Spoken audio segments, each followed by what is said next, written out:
Recentemente foi lançado o capítulo 85 de Shumatsu no Valkyrie. E cara, nesse capítulo tivemos muitas revelações interessantes e empolgantes.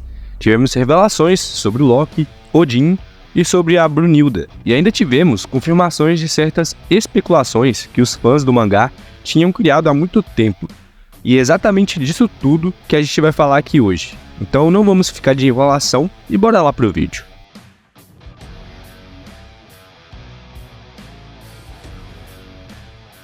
Bem, o capítulo já começa mostrando a Brunilda caminhando quando acaba se deparando com o Loki, que havia se disfarçado de Odin. Mas a Brunilda logo havia percebido que era só uma brincadeira do Loki e mandou ele voltar para sua forma normal. Ali basicamente o deus da trapaça havia ido pedir para a Valkyria desistir do Ragnarok, pois os deuses só precisavam de mais 2 vitórias para vencer o torneio, e ainda faltavam ele e Odin para lutar. Então a humanidade não teria a menor chance. Bem convencido ele, aliás, né? O cara viu simplesmente os Zeus, que é um dos, se não o ser mais poderoso do paraíso, apanhar pro Adão e quase virar o novo camisa 10 do Vasco da Gama.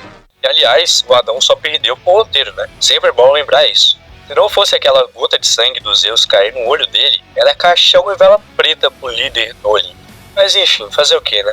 E nessa conversa de vai, conversa vem, o mangá começa a nos entregar que o Loki tem uma queda pela Brunilda. Quem diria, hein? O personagem que só aparecia para importunar os outros, fazer uma cara feia, acabou tendo esse desenvolvimento na sua história. E ele chega a dizer que após a derrota dos humanos na Ragnarok, o Odin iria atrás dela para a destruir, mas que ele podia impedir isso caso pedisse com muito carinho para ele. Ela só precisa desistir dessa ideia de lutar com os deuses, pois apesar de outros deuses estarem até que se divertindo, como era o caso dos Zeus.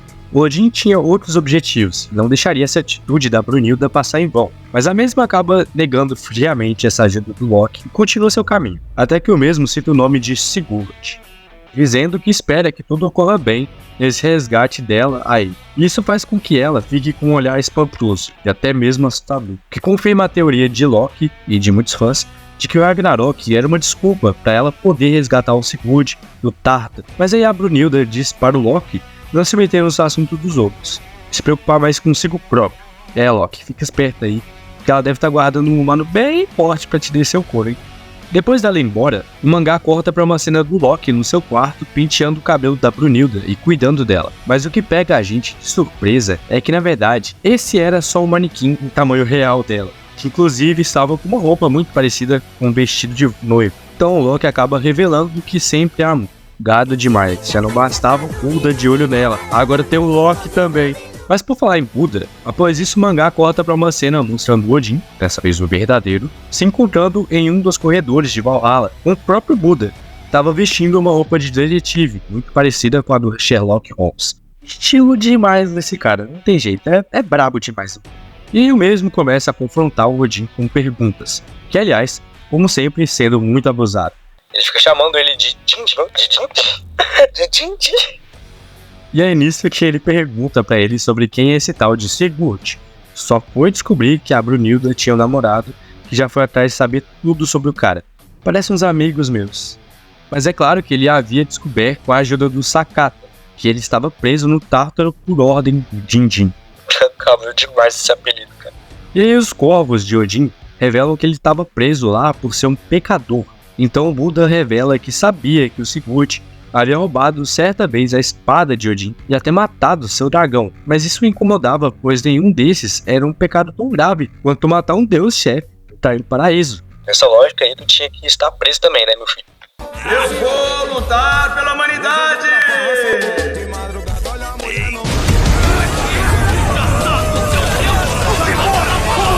Se os deuses não irão salvá-los, eu irei salvá-los.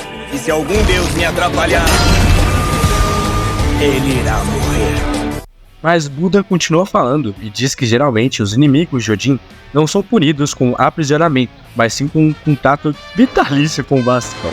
E ainda confirma novamente que a Brunilda iniciou o Ragnarok só para salvar o namorado. Aqui fica uma dúvida então para nós.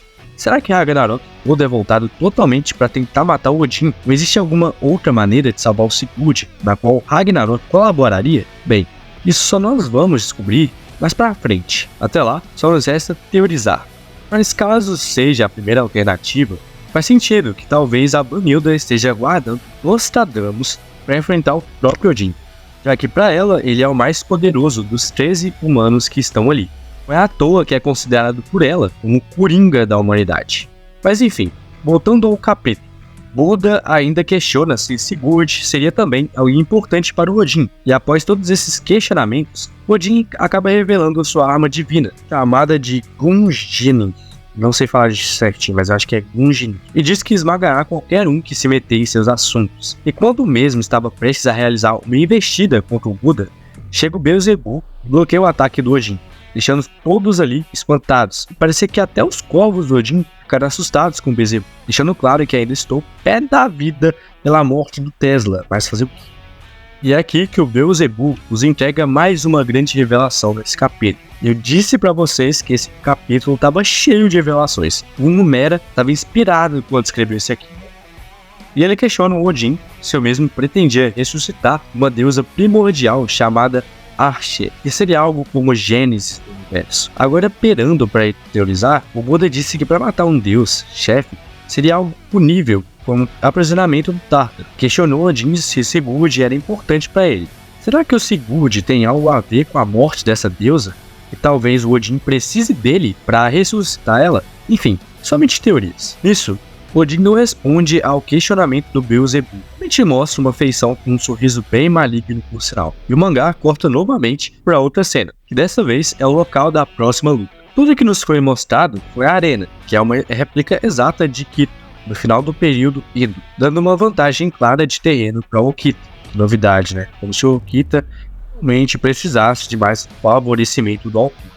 Provavelmente eles querem fazer uma réplica da luta do Hércules e Jack, já que até agora é a mais favorita dos leitores. Mas é aqui que o capítulo se encerra. Então me digam aí nos comentários, acham que Odin e Beelzebub realmente vão cair no soco ou vai cada um pro seu canto? Eu realmente não creio que vai acontecer uma luta entre os dois agora, até porque eles não vão querer mostrar nada das habilidades do Odin antes da luta dele, fora que, mesmo se ele for mais poderoso que o Beelzebub, com certeza não seria uma luta fácil para ele, que não é burro o suficiente de se esgotar antes da própria batalha. Fora que o Buda também tá ali, né? Então poderia até ser um 2-1. Já peço também a vocês, se gostam de Shumatsu, já deixem o seu like aí, se inscrevam no canal e ativem as notificações, que a gente já traz e vai trazer ainda muito desse verso aqui no canal. Inclusive, eu tô preparando um vídeo muito legal sobre como seria se o Baldwin 4 lutasse em Shumatsu. E lhes garanto que esse vídeo tá muito bom, vocês não vão querer perder.